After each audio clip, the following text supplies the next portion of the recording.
L'Université d'Avignon a commencé par l'Irlande et maintenant il s'intéresse à la civilisation mégalithique et il recherche la source commune de toute tradition religieuse. Pour lui, la philosophie, c'est d'abord travailler sur soi, le travail intérieur, et regarder le monde pour tenter, non pas de le voir, mais de voir. Sa communication, le titre de sa conférence est le suivant: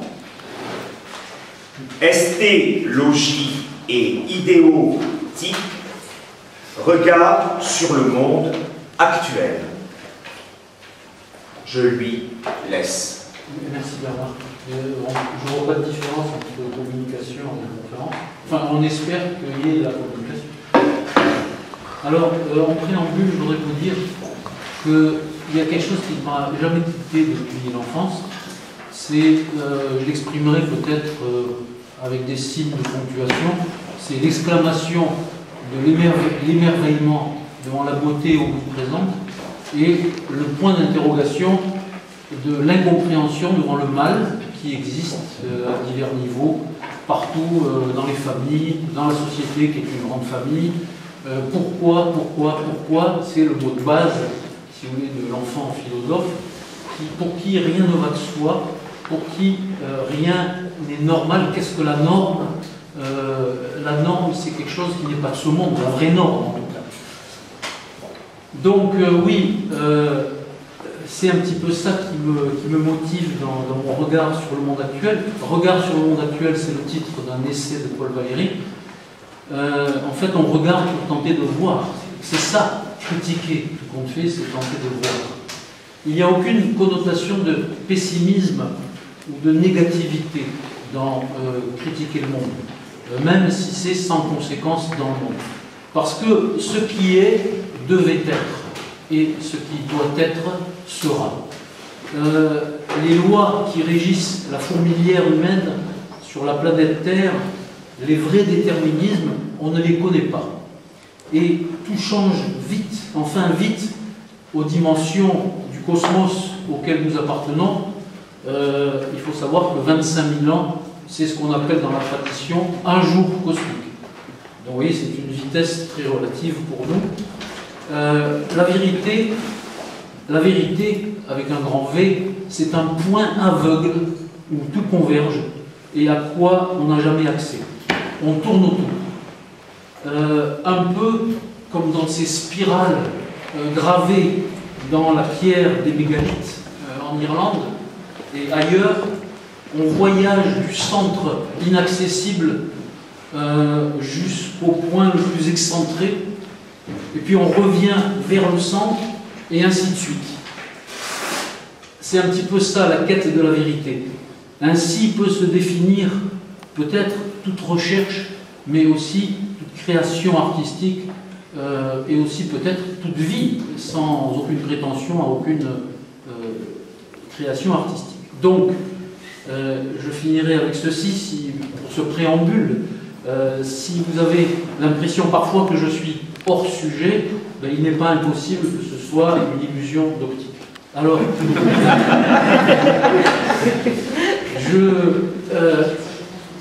je vais essayer, je pense que je ne dépasserai pas les 40 minutes, mais je vais me surveiller avec la montre à côté de moi, et si je vois que je risque de dépasser les 40 minutes, je ferai un saut directement vers la fin. Tu peux dépasser. D'accord, mais si c'était trop long, je fais un saut vers la fin, parce que vers la fin, j'ai des choses très importantes à vous dire. Alors, pour résumer d'emblée ce que je veux dire ici, il y a une mystérieuse affinité entre l'activité ou l'agitation dite artistique et l'idéologie dominante, c'est-à-dire la rhétorique de l'inavouable désordre établi. Il y a une esthétique, entre guillemets, de la politique, entre guillemets, une idéologie, entre guillemets, de l'art, entre guillemets. Il y a plein de mots comme ça qu'il faut mettre entre guillemets aujourd'hui. Il y a une culture politicienne de l'art, une culture idéologique de l'esthétique. L'art, semble s'être trahi lui-même comme la politique s'est trahie elle-même. Ce qui doit se vouer à l'intérêt général, cette politique que Václav Havel définit comme le service rendu aux autres. Jean Vilar, soit dit en passant, parlait du théâtre comme service public. Et ce qui est par essence fait pour se vouer à un monde de valeurs transcendantes. L'art que les anciens avaient si bien compris. Eh bien, tout ça n'est presque plus. Et le presque se réfère moins à un processus inachevé d'extinction qu'à la nouveauté qui, ici et là, malgré tout, loin des villes et surtout loin des lieux officiels, commence à naître. Reste que les assiégés, si je puis dire les choses comme ça, s'agitent. On croit être quelqu'un ou faire quelque chose en se débattant dans l'illusion du moi. Et il y a un titre de BD, je crois que l'auteur c'est Fred, qui est l'auteur, vous savez, de cette magnifique série avec ce personnage de Philémon. Donc, il y a un titre qui résume un peu tout ça, c'est l'effervescence des comprimés. Alors, voici comment Alain Badiou définit ce qu'il appelle l'inesthétique. Alors, je le cite, un rapport de la philosophie à l'art qui, posant que l'art est par lui-même producteur de vérité, ne prétend d'aucune façon en faire pour la philosophie un objet.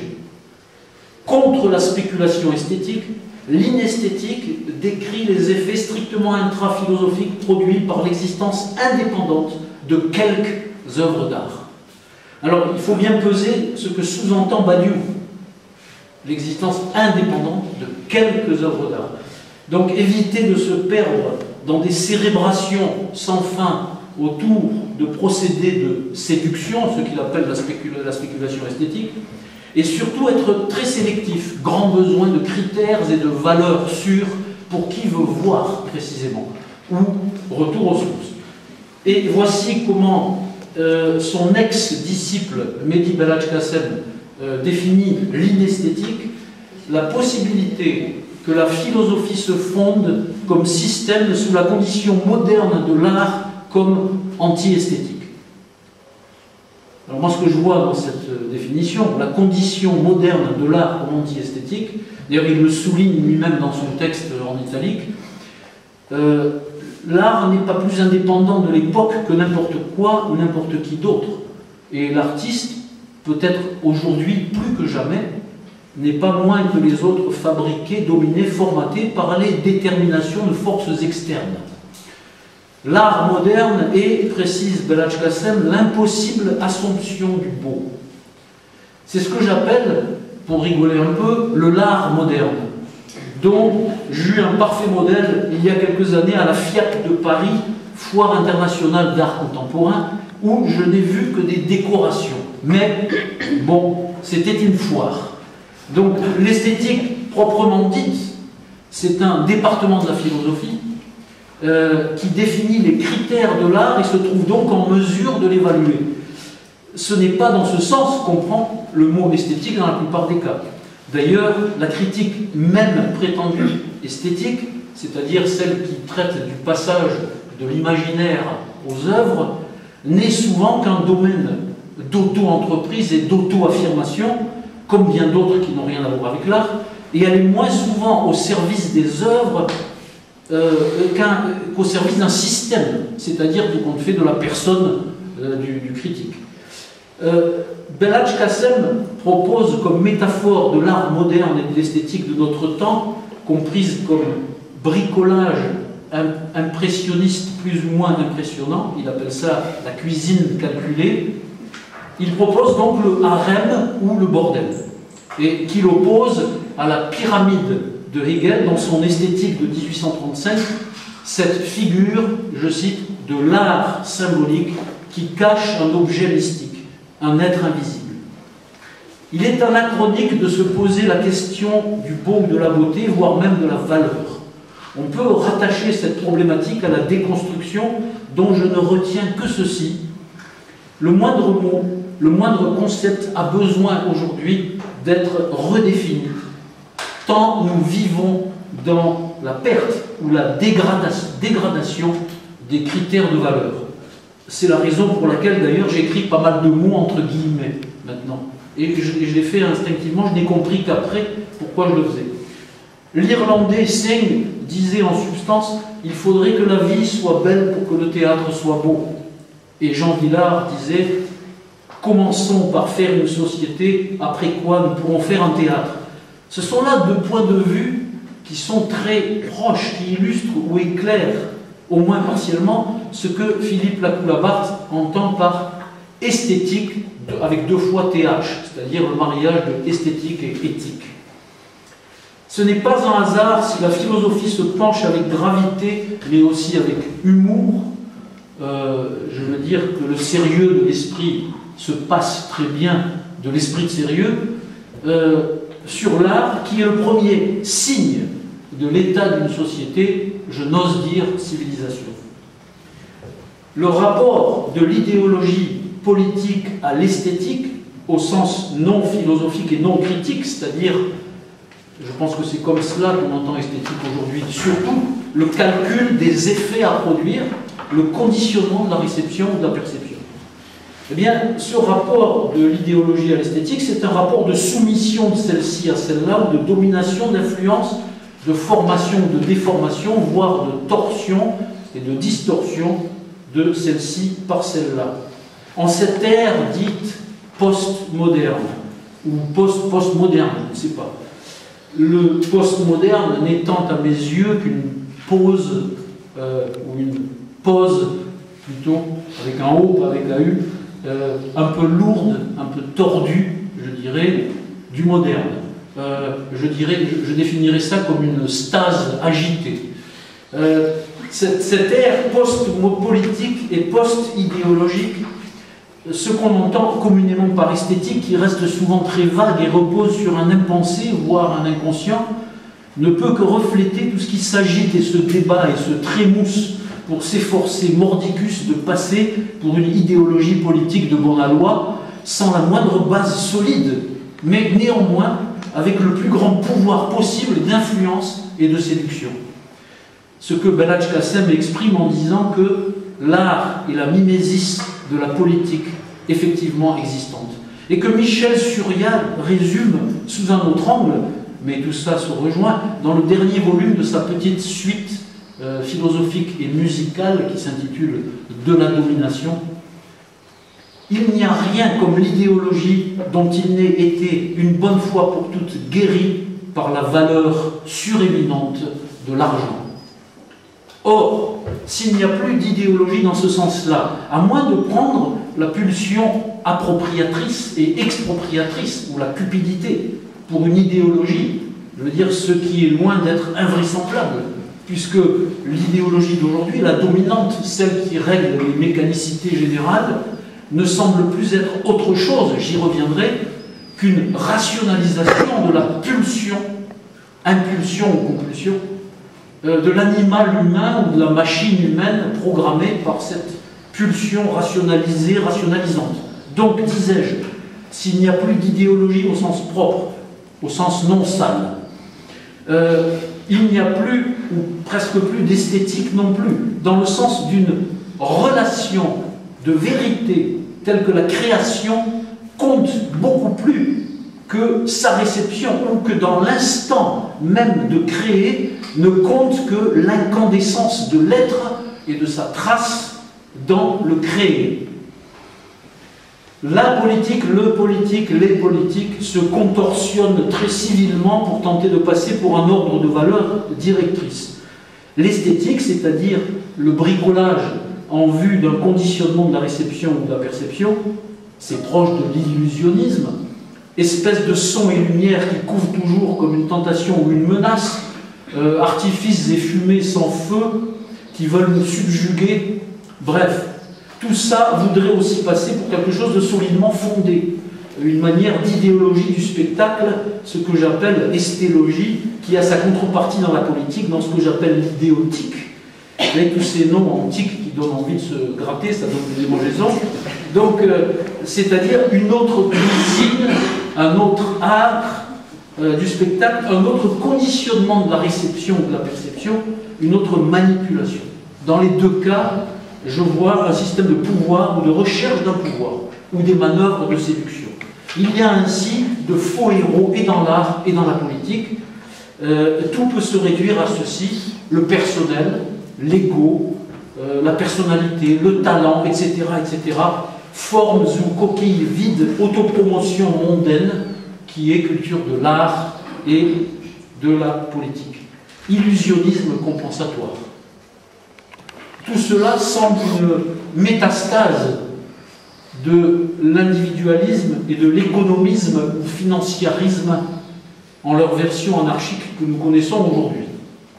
Ainsi, on a, côté politique, les discutailleurs et leurs procédés mimétiques, leur rhétorique, leur sophistique, leur théâtralité plus ou moins simiesque, et côté esthétique, le discutaillage des formes, des apparences, ce qu'on désigne par esthétisation, pardonnez-moi ce mot, bidouillage plus ou moins convaincant, recherche d'impression forte sur fond vide, recherche d'impact par des moyens et des procédés efficaces peut-être, mais plus ou moins obscurs, en ce qu'il relève d'un montage de formes, pas toujours habité ou motivé ou animé par un projet, c'est-à-dire, et ceci me semble essentiel, c'est-à-dire par une conscience de l'autre ou des autres, non pas comme miroir, mais comme instance ou existence qui fonde ou qui exige ma responsabilité.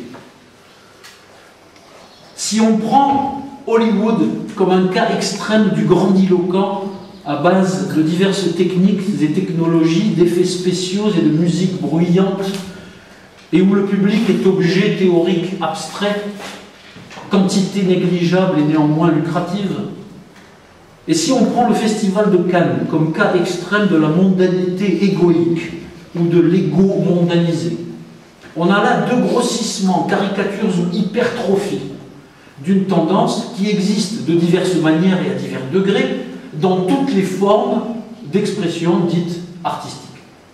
Jean Vilar, le mal du siècle, c'est cette confusion entre le grandiose et le vrai. Quoi qu'il en soit, idéologie et politique ou art et esthétique, tous ces mots entre guillemets bien sûr, de part et d'autre, bulles égocentrées, forme figure sans contenu, séduisante. On peut n'avoir rien à dire, rien à donner, ou être incapable, comme dit Christian Bobin, d'éclairer un peu plus loin que soi. Cela n'empêche pas de créer et même de réussir. Certes, il y a partout beaucoup de choses judicieuses, sans plus. J'appelle ça de la débrouillardise d'auto-entrepreneur. J'appelle ça aussi, pour rigoler, c'est bien de rigoler, les mois-jeux olympiques de France. Émile Cioran disait que le XXe siècle avait inventé deux catégories. L'intelligent, entre guillemets, et l'intéressant. Les ombres et les reflets sur les parois de la caverne peuvent être bien faits, séduire, voire hypnotiser, couper du monde, empêcher la sortie à l'air libre, comme dans l'inanité de tous ces jeux narratifs postmodernes où la critique a trouvé de quoi exister, de quoi s'occuper, et qui sont, et pour l'écrivain et pour ceux qui le lisent, un cas spécial de divertissement au sens pascalien ou de l'animation. Le postmoderne, c'est pour moi la meilleure illustration qui soit de ce que Cioran entendait par l'intelligent et l'intéressant.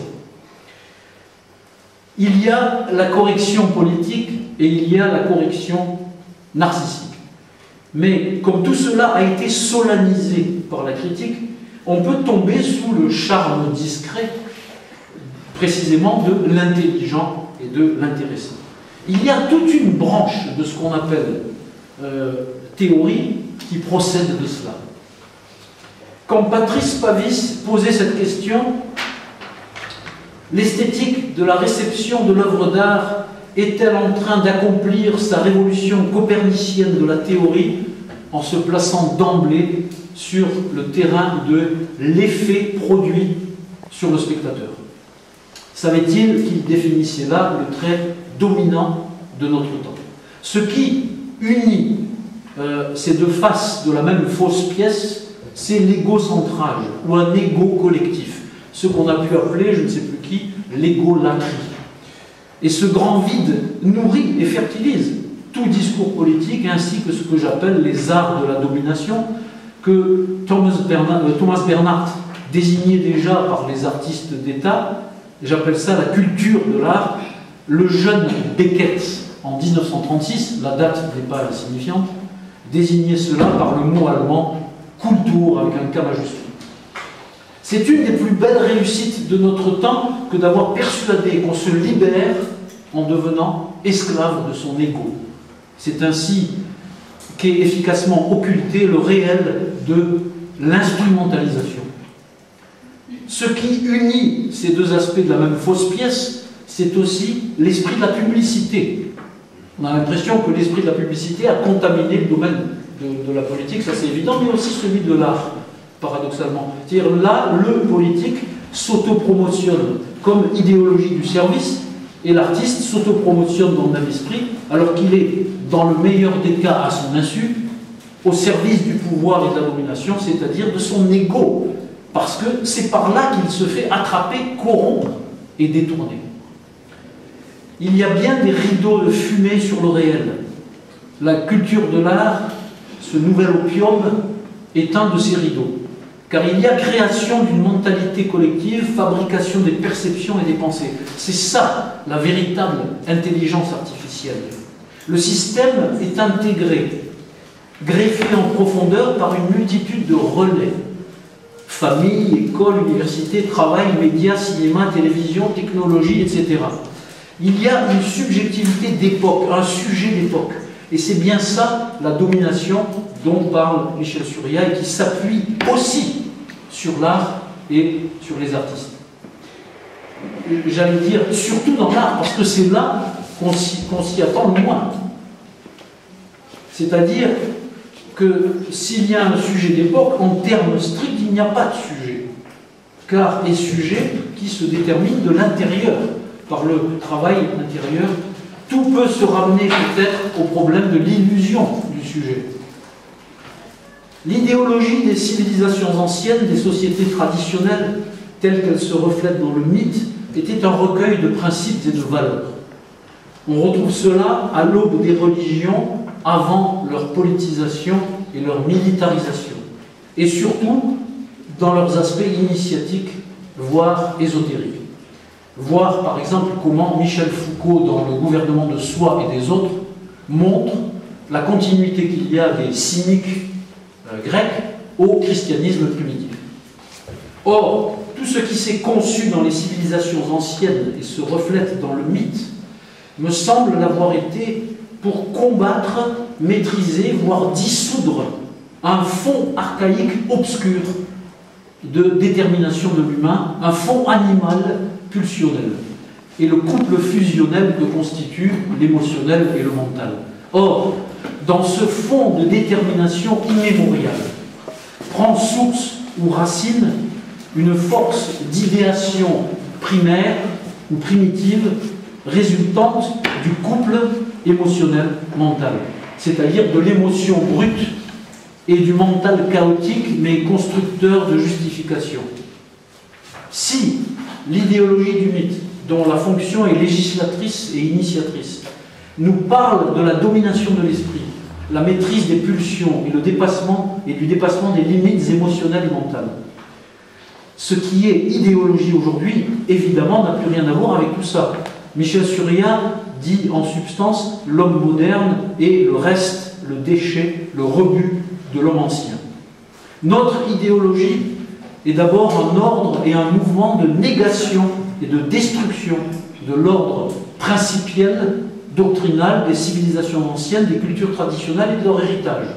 C'est un aspect de ce qu'on a pu appeler les bienfaits de la colonisation. C'est aussi un aspect de ce que Nietzsche appelle la mort de Dieu. Belhaj Qassem dit la mort de Dieu et la mort de l'art, c'est le même phénomène. les monothéismes politisés et militarisés sont liés à ce phénomène. Ils se sont coupés de la source, vidés de leur essence, et ils se sont ainsi dégradés. Nous assistons aujourd'hui à un retour en force du fond obscur, animal, pulsionnel, amorce de toutes sortes de rationalisations, voire les humanimalités de Michel Surya.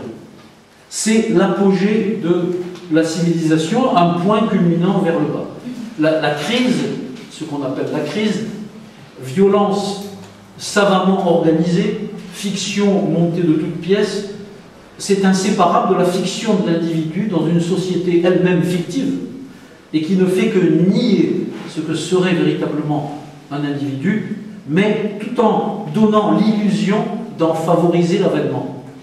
Et ce jusque dans l'ostentation propre à l'art et à la politique, à l'idéologie qui n'est pas une idéologie et l'esthétique qui n'est pas une esthétique.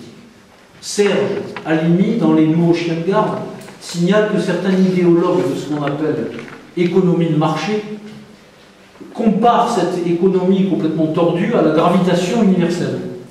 Un autre de ces grands esprits déclare, je cite, « Le libéralisme est inscrit dans la nature humaine, parfois violente et injuste, donc il faut l'accepter. » Un autre désigne le désordre établi comme cercle de la raison. N'est-ce pas là une éclatante manifestation de ce fond obscur, animal, pulsionnel, et de son travestissement idéologique, propre à justifier tout et n'importe quoi? Les anciennes sagesses avaient compris, elles, qu'on ne peut laisser la nature humaine gouverner, fût-elle affublée du nom de raison, car elle est mère du chaos organisé, d'un monde gouverné par les pulsions appropriatrices et expropriatrices d'une minorité illégitime et légaliste. C'est ce que j'appelle le démocratisme. Sioran parlait des démocrates d'opérette. Ce que Michel Surya appelle domination a quelque chose en commun avec le concept de banalité du mal de Hannah Arendt. Tout le monde, y compris bien sûr les artistes, graisse les rouages de la machine. On peut aller jusqu'à devenir graisse soi-même. Rien ne s'oppose réellement. Et tout ce qui s'oppose, dans l'art notamment, est désamorcé par la récupération médiatique, le spectaculaire, la scène. Car il y a quelque chose de mystérieux qui a sûrement trait à l'esthétique, c'est-à-dire au ressort en profondeur de la réception et de l'assimilation. C'est que dès que quelque chose est montré sur une scène, sur un écran, etc., eh bien, c'est désactivé, neutralisé, ça restera sans conséquence. Mais ce sans conséquence de tout ce qui est montré, qui ne vaut, soit dit en passant, que pour tout ce qui n'est pas montré, est un trait caractéristique de notre temps, qui tient au puissant entraînement collectif dans la mêlée ou dans la course, et cet entraînement a son corrélatif dans le développement exponentiel d'un art, entre guillemets, de masse, aux techniques, méthodes et procédés comme étudiés pour s'adresser au seul sens, et non pas à l'intellect ou à l'esprit. Tout cela me rappelle ce feuilleton prophétique des années 70 qui s'intitulait « Le prisonnier », incarné par Patrick McGowan, le numéro 6 qui n'arrivait jamais à savoir qui était numéro 1. On voyait dans ce coquet village d'épouvante de très beaux kiosques à musique, des orchestres plaisants, des parades colorées et bien arrangées, des défilés d'hommes élégants en canotier et de gracieuses majorettes. Tout le monde y était extrêmement poli. Et il y avait même de l'art dans ce village parfaitement dressé. Le fond obscur, animal, pulsionnel, on le voit diversement nuancé, coloré ou colorié, décoré par les infimes résidus, ici et là, chez les uns et les autres, des civilisations anciennes, des sociétés traditionnelles et des monothéismes d'avant leur politisation ou militarisation.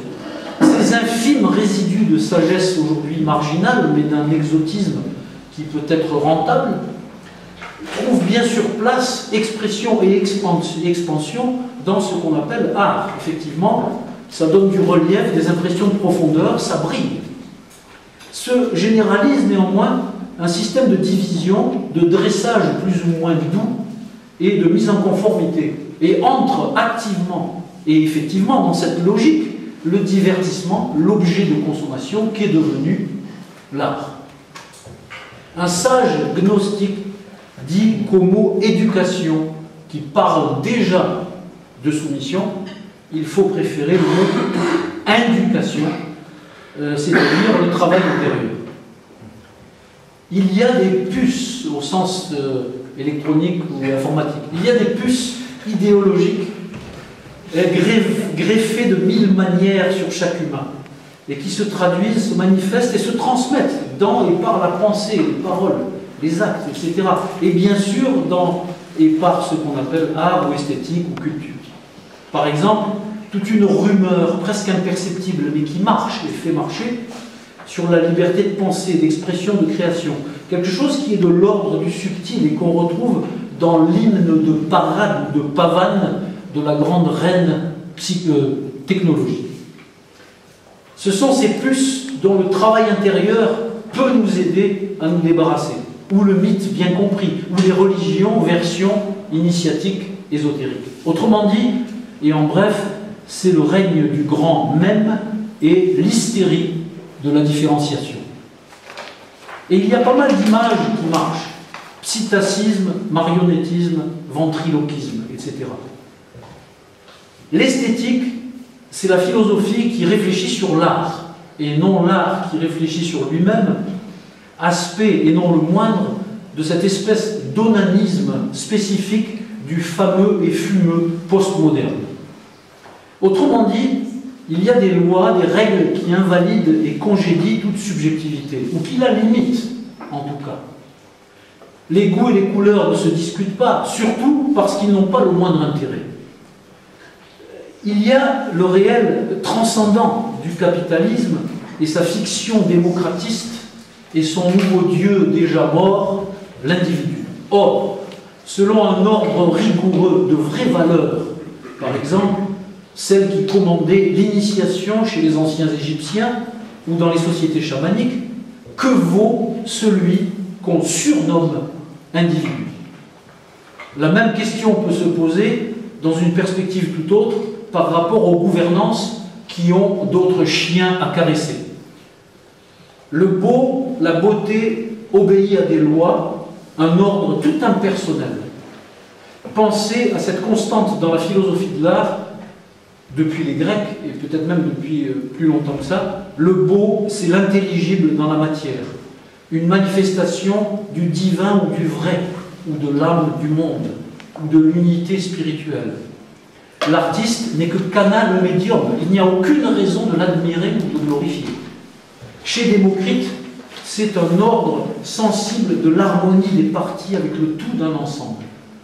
On retrouve cela chez Pythagore, Léonard de Vinci et bien d'autres. Il y a un ordre numéraire, géométrique de la beauté, une arithmétique souveraine des proportions. Je pense au concept d'integritas, consonantia et claritas de saint Thomas d'Aquin.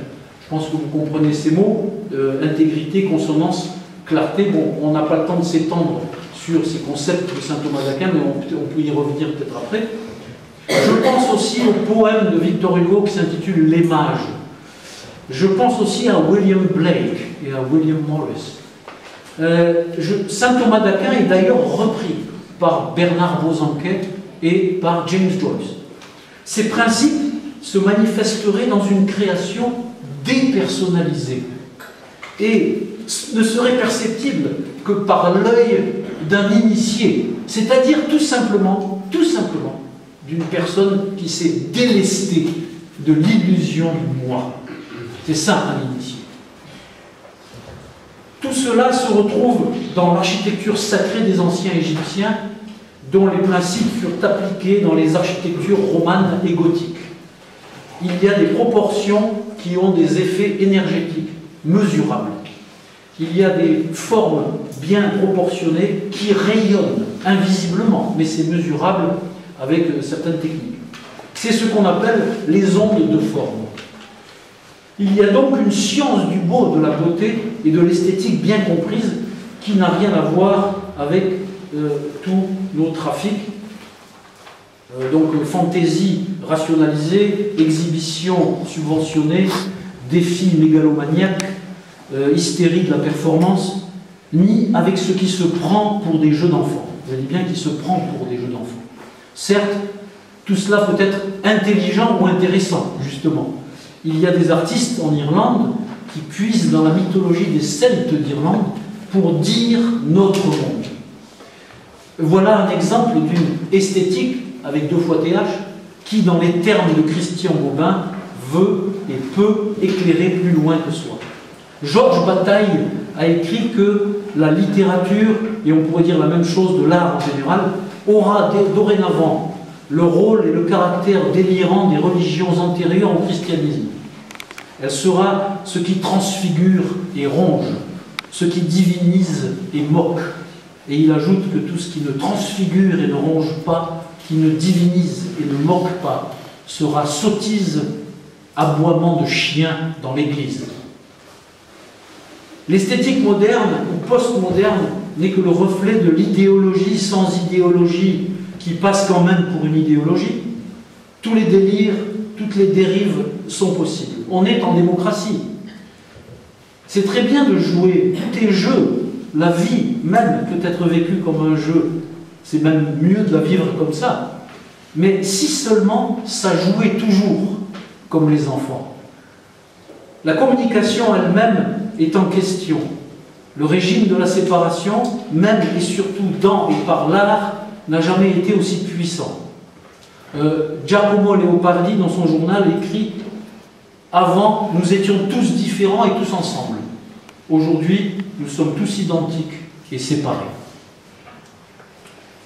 Théodore Adorno, dans son esthétique, définit ainsi l'art contemporain. Espace de liberté, de contestation et de créativité dans un monde technocratique. C'est très juste. C'est vraiment très juste. Son esthétique date des années 70. Mais si j'examine à la lumière de mes humbles observations les 3 points de la définition, je dirais l'espace de liberté, c'est précisément ce que j'appelle la réserve, comme pour les Indiens, le parc d'attractions ou le jardin d'enfants. La place qu'on a faite à l'art pour le ranger, le marginaliser, en l'exposant tout en le séparant pour le surveiller et l'instrumentaliser. Car la vraie place de l'art, c'est celle qu'on ne lui fait pas. Et une résidence d'artiste n'est autre que la terre et le ciel et la conscience du commun. La contestation a viré à ce que Cassem appelle la culture de la provocation ou le parodique transgressif. Et ça aussi, c'est très juste.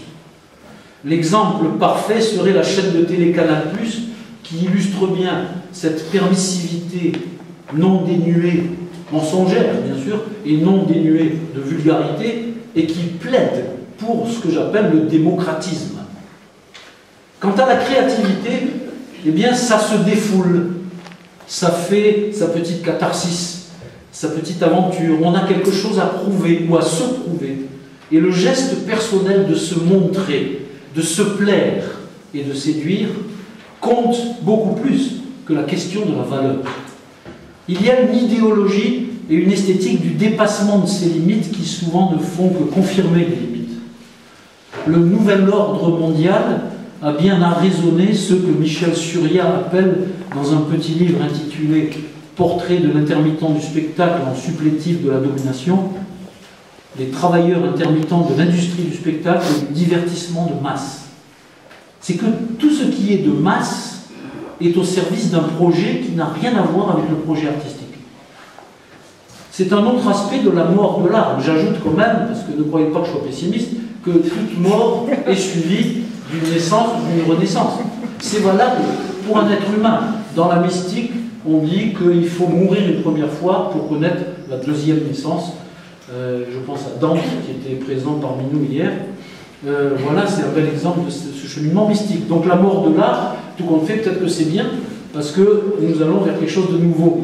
Mais je vous rappelle quand même que Adorno, dans son esthétique, avait bien vu le danger, si vous voulez, le potentiel fasciste qu'il y a dans tout ce qui est de masse, y compris l'art, et aussi dans le comique de masse.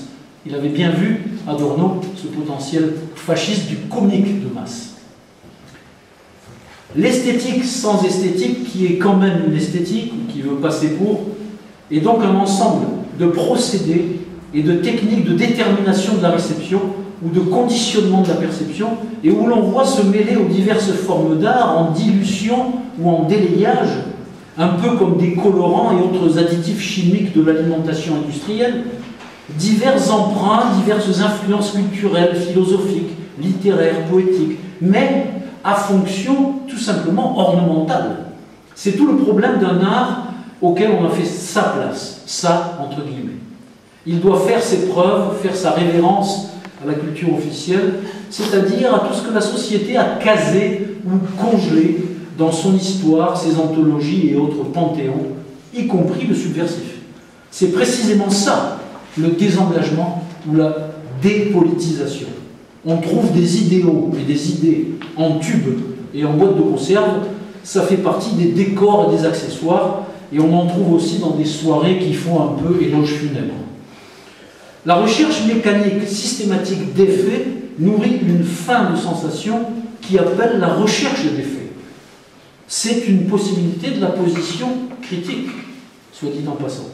Et tout ça, ce manège, ce cercle pervers d'offres et de demandes, c'est le marché de la consommation. Cherche à compenser l'incompensable. Une perte, voire un vide d'ordre culturel, c'est-à-dire intellectuel et spirituel. Parce que l'intellectuel sans le spirituel, peut-être, tourne en rond dans sa cellule mentale. Et alors je finirai avec ce que j'appelle une visite amicale chez deux penseurs contemporains et une conclusion, après cela, sur l'actualité la plus récente dans le domaine de l'art. Donc j'ai déjà cité Michel Surya, je le cite un petit peu plus parce qu'il a des choses à dire qui sont vraiment très importantes. Alors dans le Libération du 1er juin 2006, Michel Surya a relevé ce gros titre. Le casino met l'art en jeu. Alliance récente de l'économie et de l'art, des politiques territoriales et des intérêts commerçants, où le modèle touristique fait la loi. Et Michel Surya commente: on réalisera de l'argent partout où il y aura ensemble de l'art et de la domination. Si Guy Debord déclarait que le vrai est un moment du faux, Michel Surya précise qu'au jour d'aujourd'hui, le faux, c'est le vrai lui-même. Les arts sont fétichisés parce qu'ils servent de garantie à une société qui, à juste titre, doute d'elle-même. Et c'est précisément en cela qu'idéologie et esthétique fusionnent. Il y a une injonction de faire de l'art qui est un peu comme le pistolet, vous savez, du départ des courses à pied. Et l'art, jadis soumis aux princes et au clergé, est maintenant soumis à l'État, c'est-à-dire au marché. Michel Surya conclut, probablement en pensant au foisonnement des festivals en été: il faut qu'il y ait de l'art partout, tels sont les mots de l'ordre. Visite amicale chez Yves Michaud, le philosophe Yves Michaud. Alors, nouveau terrain investi par l'art, l'entreprise, l'humanitaire, la sociologie, la biotechnologie, Internet, les jeux vidéo, les jeux interactifs. À la contemplation se sont substitués l'explication, l'intervention, l'immersion. C'est l'ambiance, l'environnement qui engendre l'art plus que l'œuvre elle-même. Les systèmes totalitaires du XXe siècle, ajoute Yves Michaud, avaient bien compris le bon usage de l'art total. Aujourd'hui, c'est au tour des décideurs économiques de s'en servir. Du coup, il ne reste plus beaucoup de place pour un art réellement engagé, puisque tout est détourné, digéré, récupéré. Et j'ajouterais, l'engagement ne serait rien d'autre qu'un spectacle, une mise en scène, un livre qui se vend bien et à la longue une anecdote, un souvenir du folklore de même espèce que l'ensemble de la vie politique, et sur le long terme, l'histoire, les histoires de l'histoire, la mythologie nationale. Alors je finirai avec ce que j'appelle une promenade dans l'actualité, et là je vous présente certains éléments d'une actualité très très récente, sans commentaire. Alors c'est un spectacle où le metteur en scène veut que chaque scène se pose parfois comme un tableau de maître ou un instantané photographique. Je trouve ça très beau. À la fin du spectacle, un spectateur va trouver le metteur en scène et lui dit « c'est trop lent ». Lors d'une lecture de poèmes persans du XIIe siècle, un des lecteurs iraniens vivant en France depuis longtemps commente en répondant à une question du public. Il dit « l'ancienne poésie mystique persane s'était fait pour que les humains se corrigent. »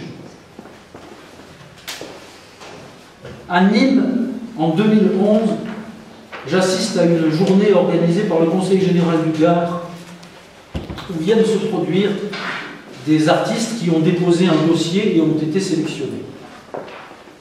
On attend d'eux qu'ils présentent un échantillon de leur production. Le public est composé de commerçants qui pourront, par la suite, ça se passait juste avant l'été, contacter l'artiste ou les artistes qu'ils veulent employer. Donc quelque chose qui n'est pas loin d'Avignon. Marseille, ville européenne de la culture, le projet Euro-Méditerranée. Documentaire d'ailleurs, peut-être que vous pouvez y avoir accès, qui circule sur Internet, où les habitants qui se confiaient aux journalistes ont demandé qu'on ne voit pas leur visage et même que leur voix soit masquée. Selon deux compagnies artistiques ni bien pensantes ni lucratives et donc menacées par le projet, c'est surtout une entreprise d'exclusion de certaines populations. Je n'entre pas dans les détails, je pense que vous m'entendez bien. Les investisseurs et organisateurs de ce projet pharaonique, l'argent dépensé là-dedans suffit à illustrer le caractère fictif de la crise. Déclare, mot pour mot, pour rendre le projet attractif, il faut une bonne dose d'artistes. Donc les artistes des deux compagnies en question pensent que l'industrie de la culture est le cheval de Troie d'une œuvre de nivellement, d'inquisition et d'épuration. Et l'un d'eux conclut « Jamais la culture n'avait manifesté un tel mépris envers l'art et les artistes. » Déclaration d'un ministre le mois dernier dans une feuille locale. La culture, ce n'est pas des subventions, c'est de l'investissement.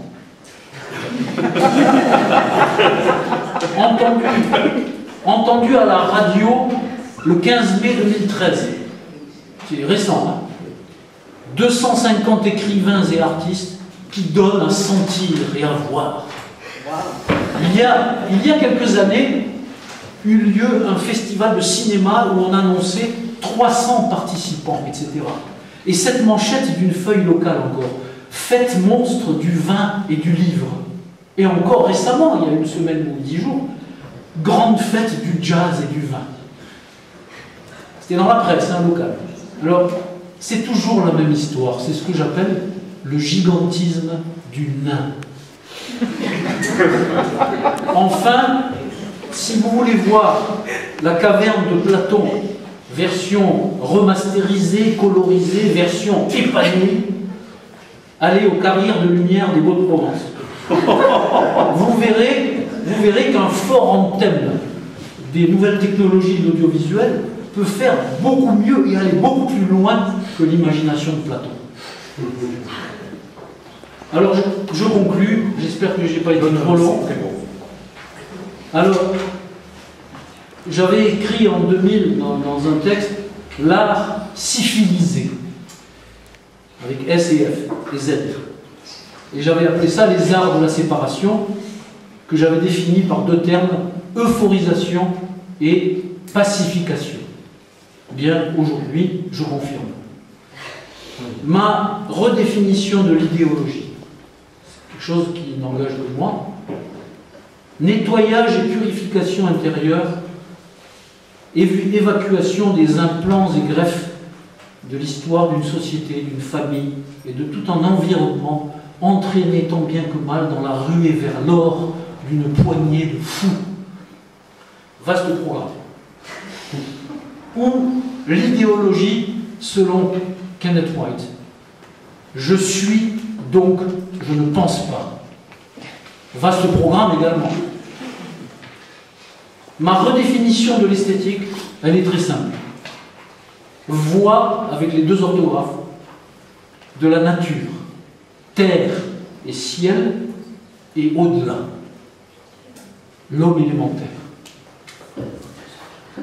Nietzsche, dans Le Gris Savoir, écrit que les artistes ne vont jamais leur propre chemin.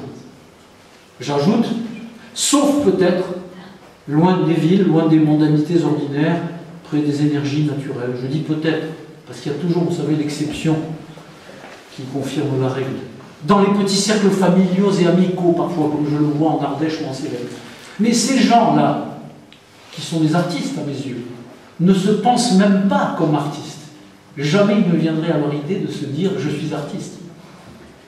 Et encore, Michel Surya, il n'y a pas de domination qui ne soit maintenue sans les services qu'une partie de l'art pouvait lui prodiguer, c'est-à-dire sans qu'une partie de l'art s'asservisse à la domination.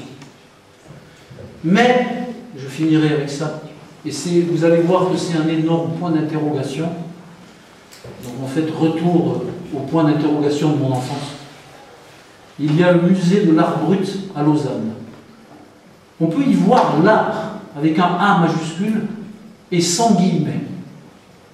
Ces artistes n'ont pas créé ces œuvres pour se prouver ou prouver quelque chose. Ni pour publier, ni pour exposer, ni pour se montrer, ni pour vendre ou gagner de l'argent, encore moins pour plaire ou pour se plaire. Ils n'ont été influencés par aucun mouvement, aucun courant, aucune école. Ils ont été au service de l'art comme nécessité intérieure, indépendante de tout extérieur. Exemple d'un art devant lequel les mots, les concepts d'idéologie et d'esthétique semblent déplacés, perdre toute pertinence, ne trouver aucune application. À l'excès de tout ce qui se prend pour art aujourd'hui, l'art brut semble nous parler d'une impossible liberté, celle des mystiques peut-être, des traditions initiatiques, ésotériques, et de tous les Rimbaud, Van Gogh ou Artaud de l'histoire, parce qu'il y en a eu beaucoup, on ne les connaît pas tous. La liberté, selon cette formule de Cioran, de sortir de l'humanité.